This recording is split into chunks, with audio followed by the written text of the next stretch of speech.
Okay, so maybe you've gone no contact, you've started fresh with your life, you've freed yourself of this abusive relationship, and for some reason or another, you find yourself very tempted to break no contact.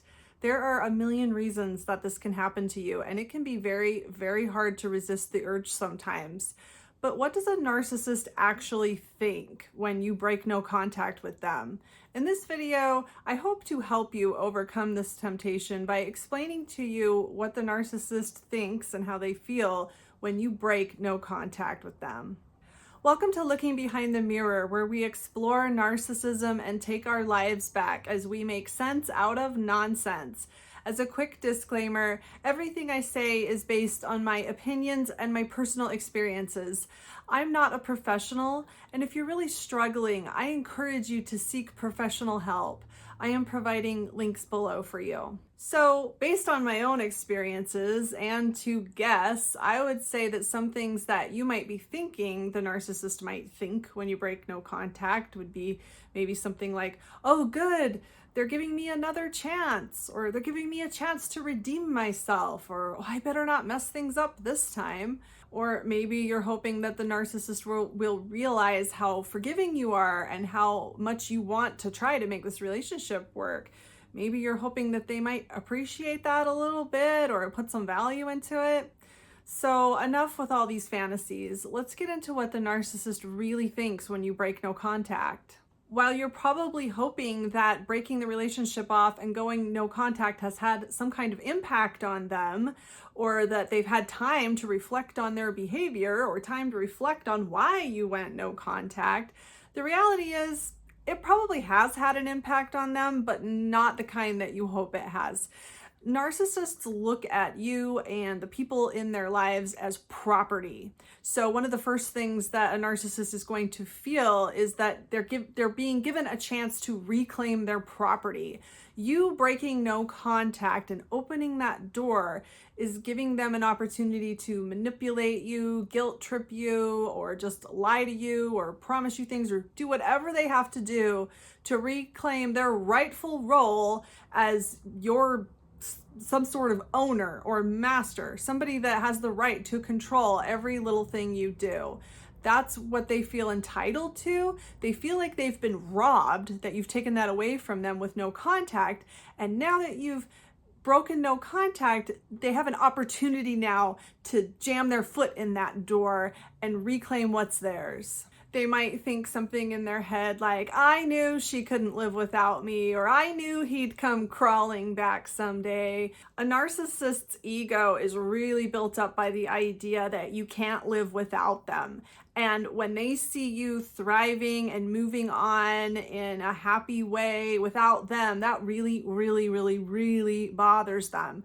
So when you break no contact, it gives them this sort of toxic, almost euphoric rush of hope of like, oh good, yeah, they really can't live without me. I knew it. And this feels really good to them because it feels really, really crappy for them to think that you might not really need them, that your life might actually be better without them. And their brains might light up with all the opportunity to regain control and the attention you're giving them. Narcissists love attention, good or bad. So even if you break no contact to tell them what a horrible jerk they are, that's still going to really light up their brain with all the attention that you're showering on them all of a sudden. They like that. And it's going to feel like a relief to them after all the ignoring them that you've probably been doing, especially if they don't have anybody new in their life to take your place. If they have somebody else that's paying a ton of attention to them, they might not feel quite as desperate to regain control of you and to regain your attention, but they still want it. It still bothers them that they lost that from you. So when you break no contact, they're going to really revel in that attention, and they're going to revel in the control that they imagine this means they have over you. And to be honest, if you cannot resist the urge to break no contact with them over things that you really don't absolutely have to contact them for, in a sense, they do still have some control over you. And they know that when you break no contact. Another thing that they might be thinking when you break no contact is, I win! because everything is a contest to a narcissist. And no contact to a narcissist can be kind of like a silent type of war that they're having with you. They are going to try to get you to break no contact unless somebody else is distracting them. If they are hoovering you and if they are putting effort into trying to get you to break no contact and you finally break no contact, then they feel like they've won a contest. They're the winner. They beat you. This will really give them a big boost to their ego, and again, convince them that if they can convince you to contact them, then they can probably convince you to do anything they want again, any way that they want. They can convince you to come back to them if that's what they want. This also sort of proves to them in their imagination that they are right and you are wrong. Nothing that they did must have been that bad if you're still willing to contact them, right? So you might have gone on and on about all these horrible things they did to you, but you're still willing to contact them, so it must really be okay. It must not really be as bad as you're trying to make it sound. All the while, on your end, you're probably hoping to communicate with this person in a way that gets them to realize how horrible their behavior was, right? There's probably no confusion on your end as to how unacceptable and hurtful and damaging and devastating their behavior was. But the fact that you're contacting them is some kind of delusional proof that they use to prove to themselves that nothing they did was really that bad. Because if anything they did was really that bad, you would never ever talk to them again. And this is just a way for them to twist things up in their head, to justify their behavior to themselves, to convince themselves that they haven't done anything wrong, that they're in the right, that they are the victim, that everything's your fault, that you made a big deal out of nothing, etc., etc. I mean, deep down, they know why you left. They know why you've gone no contact. They know how bad their behavior is, but they're trying to find a way to justify their behavior. They're trying to find a way to rationalize it. They're trying to do mental acrobats to convince themselves that they really are blameless and they really are the victim. And when you reach out and break no contact, this is just one tool they can use to convince themselves, oh, yeah, look, I mean, she or he or they wouldn't have reached out to me if my behavior was really that bad, right? Right? Yeah, okay, then nothing I did must have really been that bad, obviously, because they're still willing to contact me. Don't forget that while you've been no contact, unless the narcissist had some new person to completely distract them, they've probably been under a lot of distress. Having somebody that they once had control over cut off contact, take their life back, ignore them, and thrive without them is very, very upsetting to a narcissist. There's not much more that can be more upsetting to a narcissist than to lose control of somebody that they once had control over. This causes an enormous amount of stress for them. And this is why some of them will go to such great lengths to try to reestablish contact. Not because they miss you or they value the relationship, but because they really cannot stand to face the facts, to face the truth that they've lost control of you. This really bothers them. So when you break no contact, this is a huge relief to them. This proves that they really can control you. It proves that you really are the bad guy and they're the good guy. And all of that heavy stress that they have possibly been experiencing from your no contact is lifted off of them. And if you contacted them to start engaging in an argument about something, or you contacted them and it led to an endless argument about something, that's even better for them. When you're arguing things with them, to them, it proves that they at least have a point. So when you argue with them over nonsense, over things that they are obviously wrong about, you're kind of giving them a little bit of credit. I've used the analogy before. If you were walking past a playground or somebody's yard and a 3-year-old started calling you names, I mean, would you really sit there and argue with the 3-year-old? You know, if they called you a stupid poo-poo head, would you sit and argue with them about what a poo-poo head really is and how you really aren't one? Would you sit and argue with a 3-year-old for hours about how wrong they are? No, because it's obvious that they don't know what they're talking about. It's not worth your time to argue with them. They're just a little 3-year-old that is just spouting nonsense, right? So why would you waste your time arguing with them? Same goes for a narcissist who is saying things that make no sense or saying things that are clearly wrong. If you sit and argue with them, you're lending some credibility. You're saying that you're wrong, I think you're wrong, but I still think that what you're saying or what you're doing is worth talking about or worth arguing about. It's worth my emotional energy. And narcissists pick up on that. And they know that if they can get you arguing, they can eventually wear you down and get you to accept whatever nonsense they're trying to shove down your throat. And this is one reason that narcissists will purposefully use misunderstandings in order to try to get you to break no contact. They might send you a message or somehow say or do something to somebody else that indicates that they have greatly misunderstood something you did or said, or that they're completely remembering something wrong in order to tempt you into contacting them to clear this up. Like maybe they told your mom that you stole their Lego collection, but really they just left their Lego collection at your house and you didn't even realize it was there. And you hear this rumor that you stole it from them and you go find it and you're like, oh my gosh, I didn't even know it was here. And so you call your mom up and you're like, I didn't steal it. And then you feel like you have to call them and convince them that you really didn't steal their Lego collection. And then you end up in a 5-hour argument about whether or not they left it on purpose or what. And you know what, if you've been there, you've been there.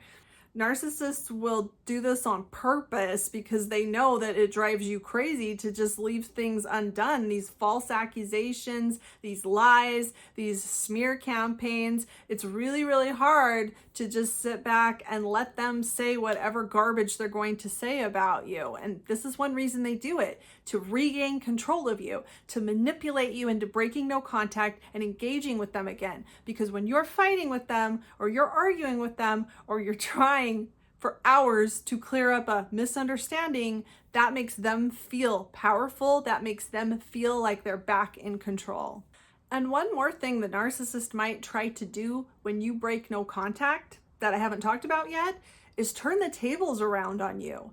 Maybe you've been ignoring them. Maybe they've been trying to contact you and you've been blocking them or just not responding. Or if you have to respond to certain things, you've been very, very short with them and you have not engaged with them. But then for some reason, you decide to reach back out to them. Or maybe you even reach out to see if they want to see you. Maybe you just really, really miss them and you think, okay, maybe I'll just have dinner with them. Well, this is an opportunity for the narcissist to turn the tables and start ignoring you. Maybe the first time that you finally reach out and say, okay, do you want to see me tonight? They just ignore you, crickets, right? Even if this person has been hounding and harassing you for months. Or even worse than that, if you actually get to the point where you get back together with them, there are narcissists that are willing to go this far in order to be able to dump you, especially if you're the one that dumped them. Especially if this separation and this no contact happened under your terms, under your control. A narcissist will go to incredible lengths in order to gain the opportunity to be the one doing the dumping, to be the one in control of the breakup, up to and including re-engaging with you and getting back together with you. This is an opportunity for them to regain control of the narrative as well, of what they tell people. So maybe you reach out to them, angrily, maybe they've been lying about you, spreading rumors, and maybe you reach out with some message about, I didn't steal your Legos, they're in my closet where you left them, I didn't even know where they were, right? And now they can use that message to show people how unhinged you are, right? They can add this to whatever story they're telling people about, oh, now she thinks that I have accused her of stealing my Legos when I didn't do that. I mean, I just forgot my Legos there and now she thinks that she stole them. I've seen narcissists weave narratives about their exes that really don't even make any sense, like this Lego thing. Like if the narcissist is telling me this story about his or her ex, I've actually had experiences where I stop and think like, well, that doesn't really make any sense. That doesn't really add up. But the narcissist is so adamant and so confident in the delivery of their nonsense that a lot of well-meaning people can get really sucked into this narrative that you're the toxic one, even if their story doesn't really make any sense. And every time you break no contact, every word, every text, every time you even read a message of theirs, you are giving them ammunition. You are giving them something to work with, because they are really trying to weave this web of blamelessness. They are really trying to weave this web where they can tell this story about how they had ultimate control the whole time and you were the one with the problem. And anything you say to them, they are going to look for a weapon in those words. That's all they're looking for. That's all they're interested in. I know from your point of view, you might still be in a lot of pain. You might be recovering from a trauma bond. You might be desperately trying to understand how to get through this, and also desperate to find any glimpses of hope that maybe there's one more thing you could say, or one more thing you could say in a different way, or one more thing you could do, one more try, one more chance that maybe will get through to this person and save this relationship and save you from all of the pain you're still in. But with pathological narcissists, this is just not how it works. They are always going to be looking for an opportunity to regain control, not the relationship. They are not looking for second chances. They are looking for opportunities to regain control. They are not looking for a way to change or to be better or to stop the behaviors that drove you away. They are not interested in learning a different way to behave or treat you. They are interested in learning ways to control and manipulate you into accepting the way that they treat you. If you have gone no contact with a narcissist or an extremely toxic person, I cannot think of any reason that it would benefit you to break no contact. I know sometimes, mostly for legal reasons or because you share children, you have to have some form of contact. But outside of that, there is nothing good for you within contact with a narcissist that has abused you. There is no healing. There is no closure. There is no understanding you're going to come to. Anytime you break no contact, you are opening the door to allow them to further confuse you and hurt you and gaslight you and turn things around on you and make you doubt your own decisions and make you wonder if maybe you really are the crazy one or you really are overreacting or imagining things. Every time you open the door and break no contact, you are allowing them to pull you back from all the progress that you've made. And that's not saying that breaking no contact is going to erase everything that you've done, because I think most of us probably break no contact in some way or other. It's just part of the process, unfortunately. But if you're struggling with the temptation, I hope this video has helped remind you that there's nothing good for you there where you break no contact, and all you're doing is giving the narcissist an opportunity to take you right back where you were with them before. I hope this helps. If you like this video, give it a thumbs up and comment below any ideas you have for me for future videos. And don't forget to subscribe to my channel if you like this video and would like to see more like it in the future. Until next time, thanks. Bye.